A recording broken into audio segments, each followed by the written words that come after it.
online, we have our lobbyist, Wendy Chamberlain, will get to the report in a few minutes. And please just text me if you would like to be in the queue. So first, we'll go through unfinished business. And I'll say today we have some updates, and then I'm looking forward to hearing from our lobbyist of what's happening down in Juneau. So we'll take some time to give those updates, and if anybody has any specific business, we have time for that as well. So first, I think I'm going to suggest actually that we flip the agenda because I know things are busy down in Juneau, so I don't want to hold on to our lobbyists too long. So why don't we first start with our state update with Wendy Chamberlain from Legislative Consultants. We'll take some questions, and then we'll get into some other updates. So go ahead, Wendy. Thank you, Member Brawley. Good morning, everybody. Well, things aren't getting any better here in Juneau. As you saw in the last couple of days, oil prices have slid due to tariffs. So what we're looking at now, we're balancing a budget based on $67 per barrel, which leaves us about a $600 million deficit. The governor met with leadership yesterday and asked them to balance at $62 a barrel oil. They were very emphatic they would not. They're going with 67. And then today, some interesting moves. What we saw was the Senate passed an education bill at $1,000 increase to the BSA. It doesn't have any, the governor's office came out straight away and said it does nothing to support charter schools or has no accountability. And I guess at the end of his tweet, it says, unless it's amended to address needed policy, when this lands on my desk, I'll veto it immediately. So we're back in that situation again. What they then did was go into the capital budget and repeal all the money that hadn't been spent. So you'll see the Juneau crossing lost $36 million. Nome Port only had $10 million taken. That was all that was left. Had Anchorage Port money been there, it would have been taken. They took a bunch of money to pay for this increase in education. It's a lot of posturing right now going on down here. The House should have had and planned to have the operating budget on the floor this past week so they could get it over in time to the Senate to pass. But unfortunately, they haven't been able to do it. Here's the biggest thing is that currently their budget has a full PFD and $1,000 BSA. And at that stage they're way underwater, hundreds of millions underwater in their budget. If they don't get it over next week, the Senate has signaled, we'll just go ahead without you. We'll write the budget, send it to you and say, take it or leave it. So needless to say, there's a lot of posturing going on. There's a lot of people that are very upset. There's some temper tantrums going on. It's not pretty. I think at the end of the day, we'll get there. And if we don't, the governor signals special sessions. But unfortunately, given our revenue picture, given that the House has said no new taxes and will not pass them right now, and given $62 a barrel oil, the members are struggling mightily right now. There's no clear path forward. Yeah, thanks for the update. Sounds like great news all around. Being sarcastic there. We were also joined by Mr. Salt just a moment ago. So I'll see if there's any questions from members. Okay, we actually have a question from Ms. Ross, Legislative Services. Go ahead. Hi, Wendy. It's good to hear from you. I have a question about some of our non-budget bills. A couple of them seem to be stuck in committees, probably because they're busy with this budget stuff. But just wondering if you have any recommendations on what we should do.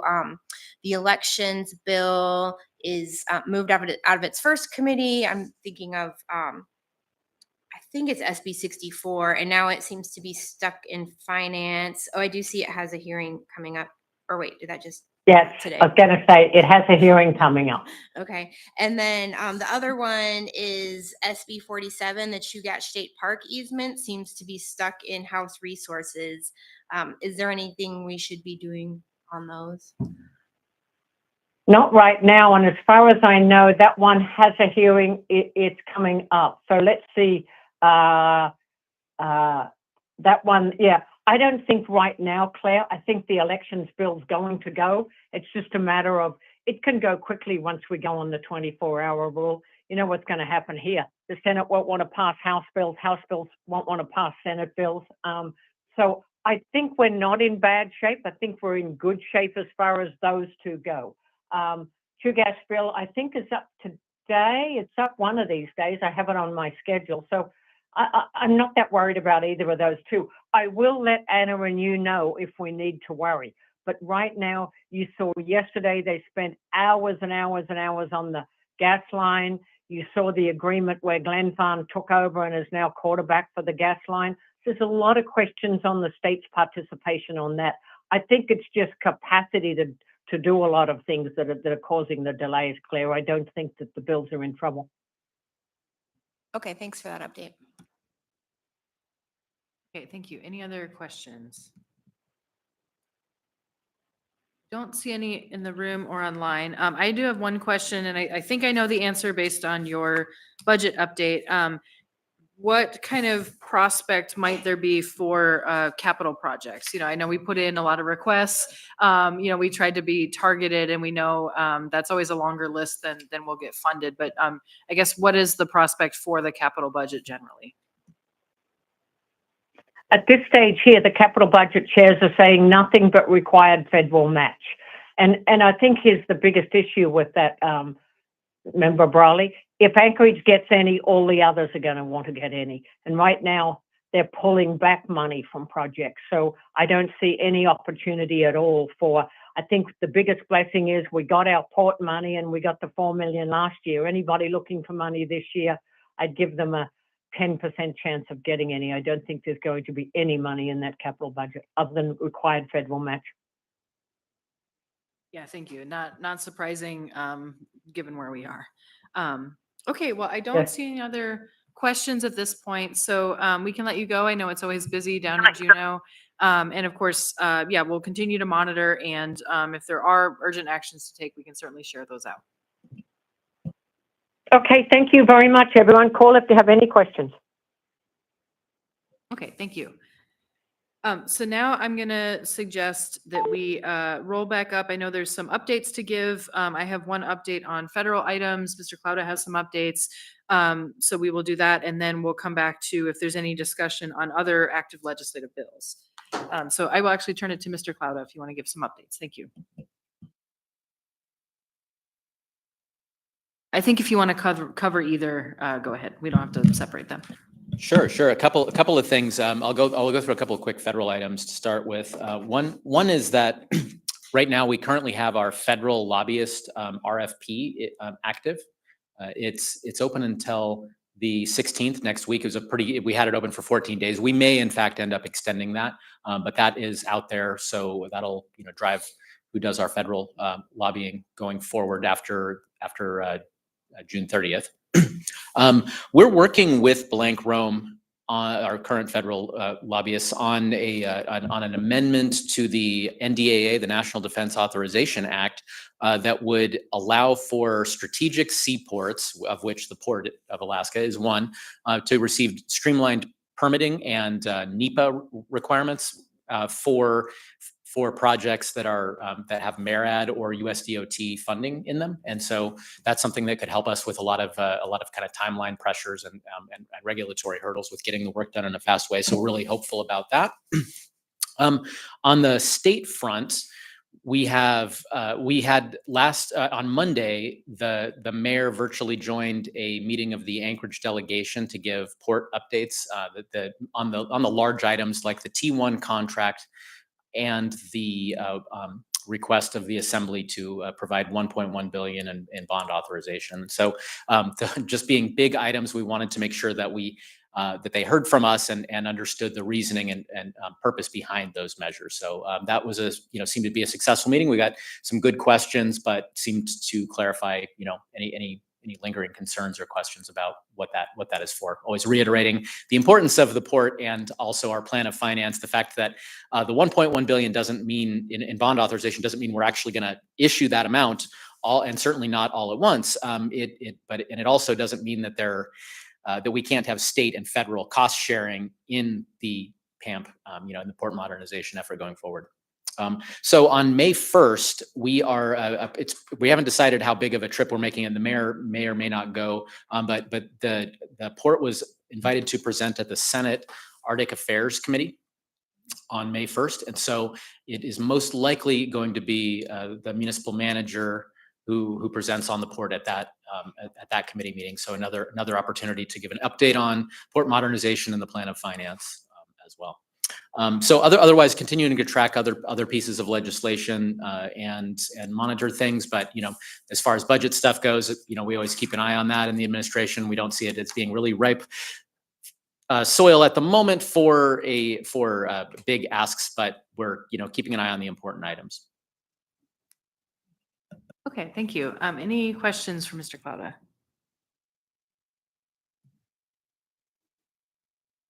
Okay, I'm not seeing any online as well. So thank you for that update. I will give just one brief update and then I'll see if others have any. And then again, we'll move back into active legislative bills. The one update on the federal level, I'll just briefly mention out of the National League of Cities and also the Alaska Municipal League, there's been a lot of discussion about the federal budget reconciliation bill. I believe that's the one at the federal level. And that is, I can't pretend to give real-time updates of where that is right now in Congress, but essentially looking for significant tax cuts to extend the 2017 federal tax bill. And in order to do that requires offsets, meaning either cuts to government or kind of other measures to offset those foregone revenue through those tax cuts. So one of those is it has been discussed. We don't believe it's a threat right now or a real possibility, but I'll mention it, is removing the tax exempt status of municipal bonds. So essentially cities, school district, any local government utilizing bonds, including I believe our port revenue bonds, typically have a tax advantage status in the market, which makes them relatively more attractive to invest in, meaning that you're not paying taxes on those for the local government or for the folks who actually invest in those.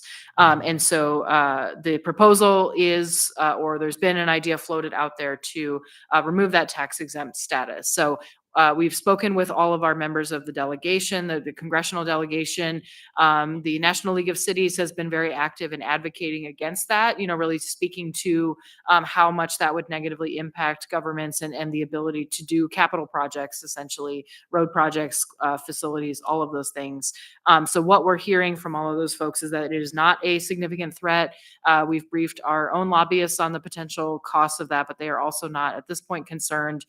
So just to say that is something that is out there that certainly our national partners and state partners are tracking, but we are hopeful that that is not one of the items on the table in the federal tax discussion. So just wanted to note that that was something we're monitoring, but at this point is not a urgent concern. And I think that's all the updates I have in terms of federal and state. So we can roll briefly back to the active legislative bills. So I'll note just on our Tuesday meeting agenda, we passed a resolution brought by Member Voland supporting Senate Bill 8. It is a bill by Senator Gray Jackson regarding deaf and hard of hearing education options for parents. You can read the resolution. I don't have the number in front of me, but that also means that is a bill that we will be tracking. I don't know if it has had a hearing yet, but certainly it is related to providing quality education for students in our schools. So that is something we took action on. And then I will then turn and see if there's other kind of items that folks would like to discuss. I will maybe put Mr. Rivera on the spot and see if you'd like to give an update on House Bill 13. Go ahead. Thanks. That's why I'm here.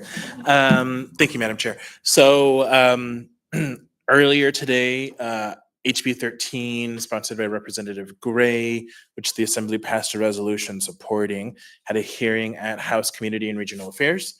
I was invited to testify at that meeting and generally gave the same talking points as the resolution. There were some interesting questions by Representatives Prax and Rauscher, specifically regarding issue of whether why we as a municipality have not put these abatements to the voters for approval. Apparently, there is some kind of provision in state law that allows us as jurisdictions to put those specific questions to the voters. Had some artful discussion around that. And then there was also questions around from Representative Himshoot on how these tax abatements might be targeted into specific geographic regions. And I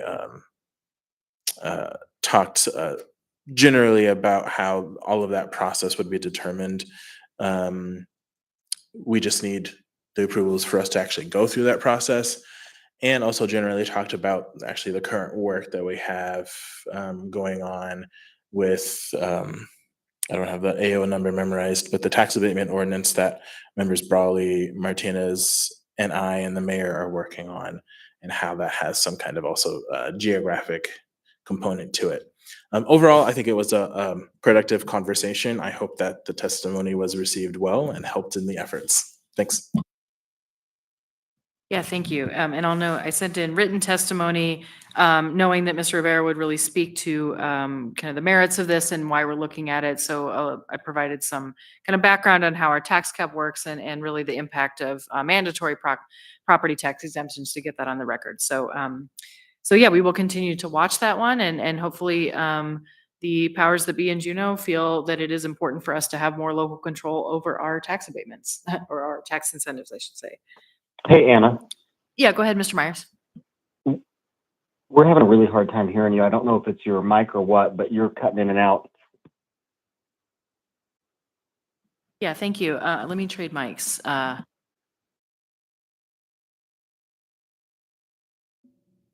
is that? Does that sound clear? Yes. Okay, great. Yeah, wait, sorry. Thank you for letting us know. We couldn't tell in the room. Okay, any other items that we want to bring up? Active legislative bills, things folks are tracking, things people have questions on?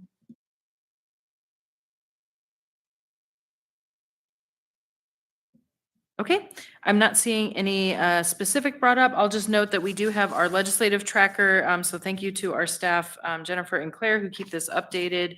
We try to do the best we can to track what's going on, but we know things, as Wendy said, are going to move fast. So I think with that, unless there's any other business.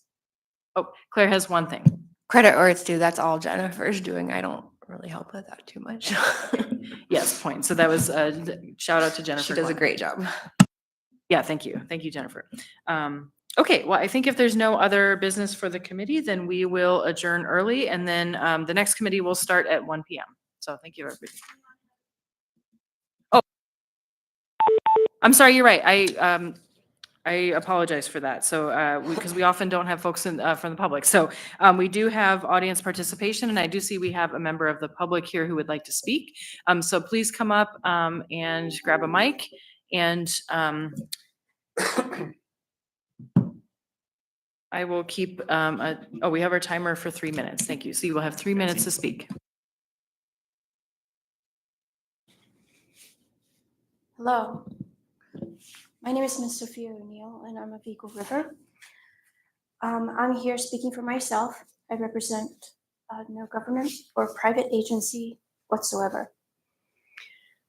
When deciding on Proposition 11, I was hoping the focus would be on the heroic achievements and accommodations that that can be seen on the APD site, or the numerous months-long investigations that have created interdepartmental, interagency alliances that have achieved the intervention and disruption of illegal activities. Too numerous to mention in short, but so easy to find if the effort is made. How is it that such dedication and sacrifice is not met with full financial support? How can we repeatedly ask public safety with what they face every day to be at risk with equipment safety or lack of much needed equipment? You expect a top performance, and that is what you get from the majority every day. A fact you do not often see in other agencies or industries. is that they do not risk their health or their life for reporting to a job. That is what it has become, and they do it for less pay and less respect than they would get perhaps at another job. So why do the job and be a public servant? Only those that truly understand what it means to serve and being okay with doing your best to rarely, more often never, be recognized for it. Underfunding can really hurt. It requires one to perform at times perilous work in vehicles essential to the job that are not reliable. This requires a dedicated individual to use and rely on aging equipment and just accept it. And they have. They show up and hope for the best, and they soldier on. Our force deserves considerations, not the uncertainty of an aging fleet, aging equipment, and not to be at the mercy of the non-realist. Think of fathers, mothers that report to work. Think of sons and daughters that wait for them. Think of the service members that entered the department serving thus twice. Look at the stats, all deserving the security of knowing they have public. Sorry. Oh, it bleeped out on me, sorry. All deserve the security of knowing they have public and government support and not have such support and not to have to deal with the waning of such support. And they use votes and they use funding only to punish. To think in that way, it actually only harms everyone and those that serve in the public. And a final note, your officers heed your call.